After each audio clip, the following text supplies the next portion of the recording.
네, 안녕하십니까. 아라캐스트 윤성민입니다. 네, 안녕하세요. 아라캐스트의 노경빈입니다. 네, 최근에 제 지인 원장님들한테 오래된 병원들인데도 채용이 잘 안 돼서 이제 음, 채용을 좀 도와달라고 이제 연락을 좀 몇 번 받았는데요. 음, 모든 병원의 고민인 것 같아요, 채용이. 음, 채용에 대해서 좀 더 우리 전문가인 노경미 이사님을 모시고 얘기 나눠보도록 하겠습니다. 최근에 또 이제 워낙 채용을 많이 하고 계시잖아요, 견암 병원들. 네. 채용이 좀 어떻게 잘 되나요? 어떠나요? 이제 채용이 당연히 잘 안 될 거를 저희는 이제 미리 그걸 예상하고 있잖아요. 그래서 이제 지원율을 어떻게 하면 올릴 수 있을지, 이제 그 지원자를 확보할 수 있는 전략을 미리감치 플랜을 세워서 진행하기 때문에, 지원자는 이제 항상 있는 것 같아요. 그래서 이제 이런 어떤 경험들을 이제 한 번도 시도해보지 않으셨던 개원병원 원장님들께 좀 말씀을 드리고는 있죠. 아, 그 얘기는 사실 채용이 어렵다는 전제는 뭐 누구나 알고 있으니 사실 네. 채용을 좀 더 잘하게 한 방법을 음, 사실 써야 되는데 저도 음. 생각해 보니까 원장님들의 10년 뭐 이렇게 동안 병원은 엄청 발전하고 또 뭐 성장도 했는데 채용하는 방식은 똑같은 것 네, 같아요. 제가 이렇게 채용 사이트에 다른 병원들이 올려놓은 채용 공고를 보면 어떤 생각을 하게 됐냐면, 한 15년 전? 이때 벼룩시장이나 그 교차로 길에서 이렇게 보는 신문 있잖아요. 거기에 예전에 구인 공고가 올라왔었어요. 거기에 들어가 있는 내용이 그대로 채용 사이트에 옮겨져 있는 그런 느낌이었거든요. 같은 것 같아요. 요즘 음, 사실 기업들도 채용하는 방식이 과거에 비해서는 좀 많이 바뀌었는데 네. 사실 병원들도 지금 이제 우리가 뽑아야 될 대상이 이제 MZ 세대잖아요. 음, MZ 세대에 맞는 좀 채용의 방식들을 좀 변화를 만들어줘야 되는데 사실 변화하지 못한 게 어떻게 보면 채용이 안 되는 첫 번째 이유인 것 같아요. 음, 왜냐하면 어쨌든 또 채용을 잘하는 병원들은 음. 어쨌든 채용을 다 하고 있어요, 그렇죠? 또 그러면 혹시 채용을 하시면서 좀 잘 된 케이스들이 또 있나요?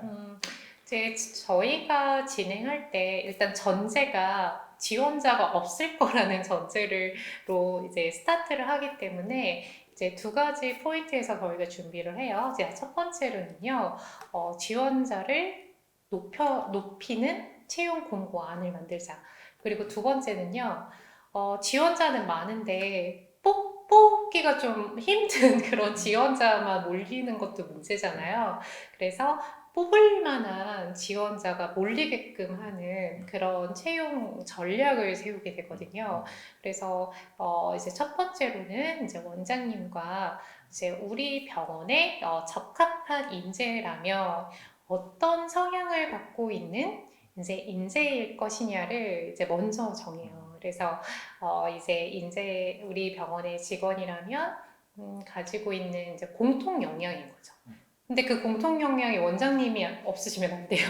그래서 원장님을 포함 우리 직원이라면 갖고 있는 뭐 공통의 역량인 거죠. 그래서 하나의 예로 저희가 이제 작년에 진행했던 예방 진료했던 치과 있잖아요. 이제 여기 같은 경우에는 이제 원장님께서 이 예방 진료를 어떤 이상으로 이렇게 하는 게 아니라 실제 이 진료에 뿌리를 내리고 싶어 하셨던 원장님들이셨기 때문에 이제 인재상이 첫 번째 이 예방 진료에 관심이 많은 혹은 배움에 관심이 있으신 치과 의생사가 이제 첫 번째 인재상이었거든요.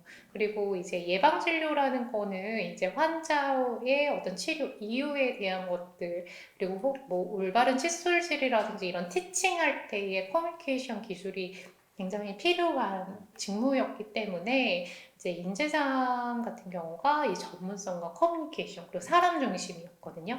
이제 이처럼 우리 병원의 어떤 진료 컨셉과 또 병원의 어떤 전체적인 그런 컨셉과 일치하는 공통 역량을 찾아내는 것이 바로 인재상입니다. 그래서 우리가 채용 공고를 만들 때는 반드시 그 인재상을 넣어 주어서 그 인재상에 맞는 사람들이 지원할 수 있게끔 하는 게 매우 중요해요. 그리고 두 번째 또 중요한 포인트는 뭐냐면 우리가 병원을 브랜딩 한다고 하잖아요. 그런 것처럼 우리가 채용 공고도 브랜딩을 해보면 좋아요. 이게 브랜딩하면 되게 어렵게 느껴질 수도 있는데 이 채용 공고 안에 우리 병원을 느낄 수 있게 뭔가 스토리텔링 하는 거예요. 그러니까 뭐 가장 좋은 거는 우리 병원이 왜 이런 이름을 갖게 됐는지 그리고 나는 어떤 병원을 만들고 싶은지를 이 앞에 아주 간단하게 병원 소개하듯이 스토리텔링 하면서 그렇기 때문에 우리는 이런 인재를 기다립니다.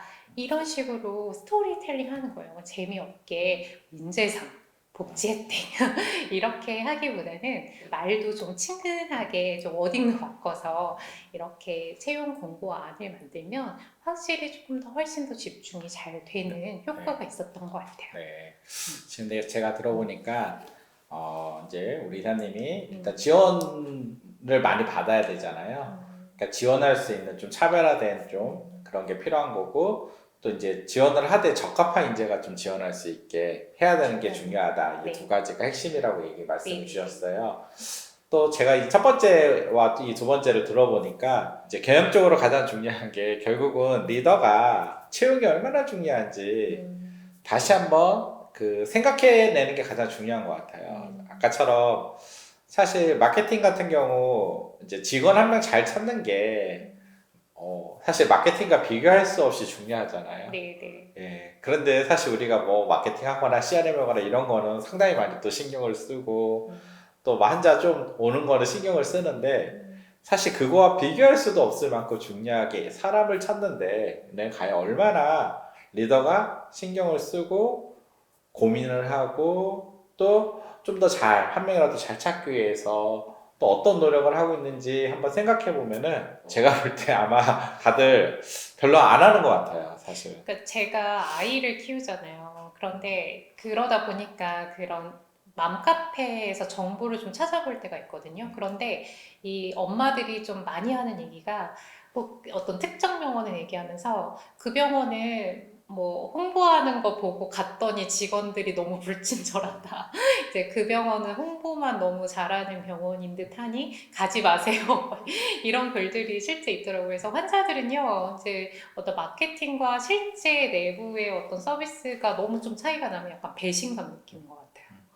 그리고 그 우리가 마케팅도 고객 가치를 올리는 게 마케팅이라고 하는데 사실 병원의 마케터는 고객 가치를 올리는 사람은 사실 의사랑 또 직원들이잖아요. 그렇죠. 핵심이. 예, 그 직원을 잘 뽑는 것도 마케팅입니다. 예, 결국 네. 직원을 잘 뽑는 게 가장 중요한 마케팅이라는 거 그리고 가장 중요한 경영이라는 거를 좀 인지하고 제가 좀 부탁드리고 싶은 거는 중요하다고 생각하면은 중요한 만큼 우리가 기하면은 거기에다 생각도 해야 되고 시간도 써야 되고 뭐 돈도 써야 되고 그게 이제 중요한 거잖아요. 네. 그러니까 그만큼 채용에 대한 좀 관심과 좀 두고서 저는 좀 이렇게 잘 준비를 해야 되는 게 첫 번째인 것 같아요. 네. 리더가 일단 지금 새로운 시대에 맞게 패러다임 전환을 한번 좀 채용에 대한 패러다임 전환을 했으면 좋겠고요. 네. 또 이제 그게 이루어진 다음에 우리 이사님이 좀 더 지원을 많이 할 수 있게 만들어야 되는데 아까 인재상이랑 뭐 스토리텔링 얘기를 하셨잖아요. 그리고 또 좀 더 이렇게 지원하게 할 수 있는 방법들은 더 없을까요?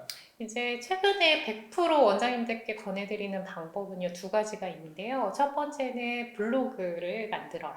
그래서 이제 블로그는 이제 마케팅을 위해서도 만드시면 좋은데, 이제 채용에 대한 어떤 이제 생각들 있잖아요. 이제 원장님께서 이러이러한 인재를 왜 기다리는지에 대한 이제 원장님들의 어떤 진솔한 이야기를 적어서 올려놓으시면 지원자들이 서칭하거든요.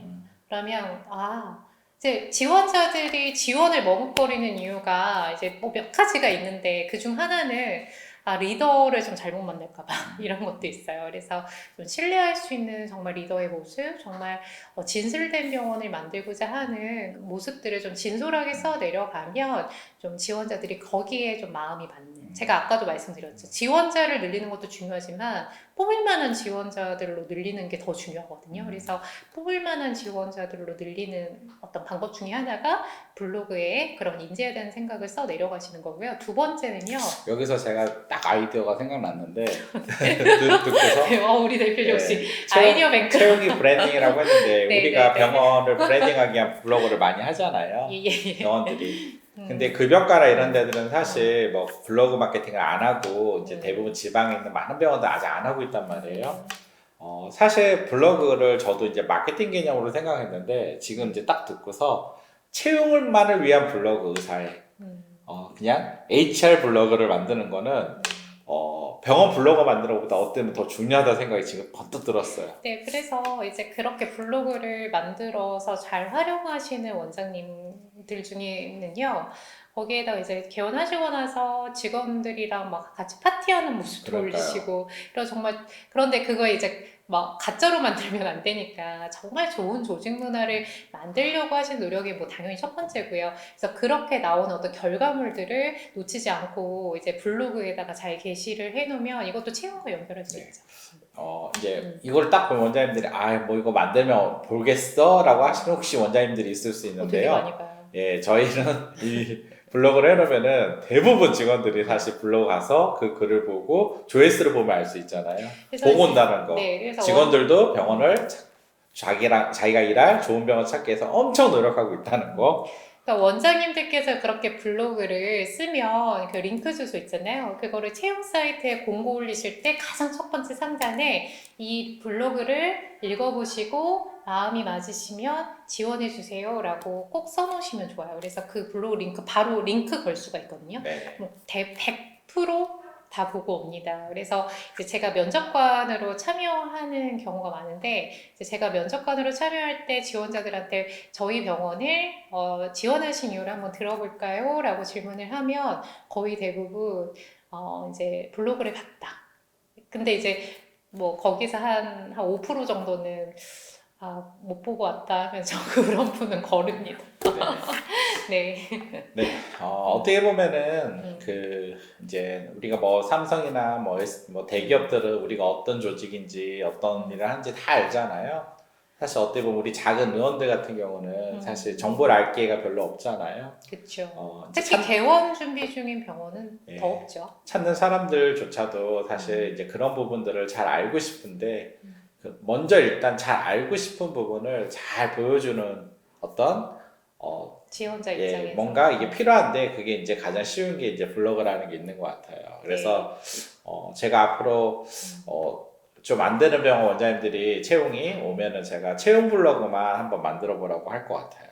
네, 좋은 생각이십니다. 네. 또 다른 방법들이 있을까요? 이제 두 번째로는 영상 만드시는 거. 네. 이제 이거는 거의 권해드리는데 거기에서 좀 말씀을 좀 잘하시고 이제 자신이 있으시면 영상 만드시면 좋아요. 그래서 영상을 통해서 블로그에다가 기록하신 내용들을 그대로 영상으로 전달하시는 거거든요. 그러면 훨씬 더 생생하게 와닿기 때문에 그것도 효과적이에요. 네, 뭐 여러분들 지금 유튜브 영상으로 보듯이 저도 글을 쓰지만 지금은 MZ 세대들이 영상으로 직관적으로 느끼죠. 더 확 이제 어떤 사람이고 어떤 표정이고 다 알 수 있으니까 사실 영상으로 더 빨리 이제 느끼고 선택하고 판단하고 선택할 수가 있죠. 그래서 이제 영상으로 제공해주는 것이 어떻게 보면 좀 더 쉬운 당연한 이제 시대가 된 것 같아요. 이제 원장님들께서 영상을 만든다 하는 게 이제 좀 어렵게 느껴질 수도 있는데요. 뭐 화려한 편집 기술이 들어간 영상 아니셔도 되거든요. 핸드폰 가지고 찍으셔도 되세요. 그래서 진솔하면 다 지원자들이 그걸 느끼더라고요. 네, 이제 여기까지 제가 이제 얘기를 해보면은 항상 이제 원장님들이 이제 알겠는데 이제 실행하려고 하니까 이제 막막하다. 이제 저희가 블로그도 매번 얘기하면은 원장님이 알겠는데 블로그 막상 해보려니 막막하다 해서 저희가 블로그를 아예 만들고 어떻게 하는지 과정을 만들었듯이 사실 이게 이제 듣고 이제 액팅을 해야지 변화가 생기는데 좀 그 액팅을 그러면 어떻게 뭐 저희 아라에서 도와줄 수 있는 것들이 있나요? 저희 아라에서는 이렇게 이제 같이 채용 기획을 해서요. 함께 이제 지원자 확보를 위한 이제 채용 공고를 올리는 것부터 시작해서 이제 서류 선발하고 또 면접관 코칭 그리고 함께 최종 선발하고 교육하는 것까지의 어떤 이런 채용 패키지 서비스가 있어요. 이런 채용 패키지 서비스를 이용하면 시간도 절약할 수 있고 훨씬 더 전문성 있게 그 스타트를 해보실 수가 있겠죠. 네.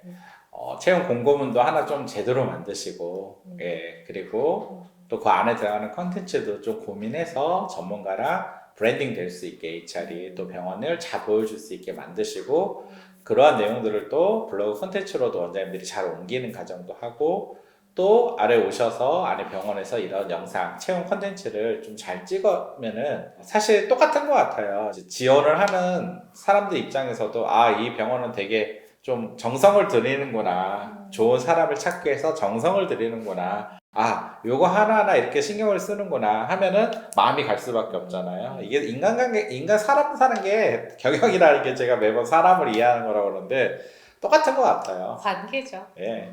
결국 채용도 원장님들이 그런 것들에 대한 노력을 이제 잘 표현해 줬을 때 이제 지원자들도 아, 이 병원에 왜 우리가 병원에 가면 뭐 힘들 거, 뭐 급여 뭐 대부분 다 알잖아요. 예, 뭐 신입 직원이 아닌 이상은 이제 그런 거를 넘어서 아, 이 병원에서 내가 좀 일할 만하다. 이 병원에서 좀 오래 일하고 싶다. 어차피 일은 해야 되는데 이제 그런 것들은 그런 이제 그런 요소들로 선택을 하는 것 같아요. 그래서 원장님들이 그런 부분에 뭔가 변화를 먼저 만들어내는 게 매우 중요할 것 같습니다. 네.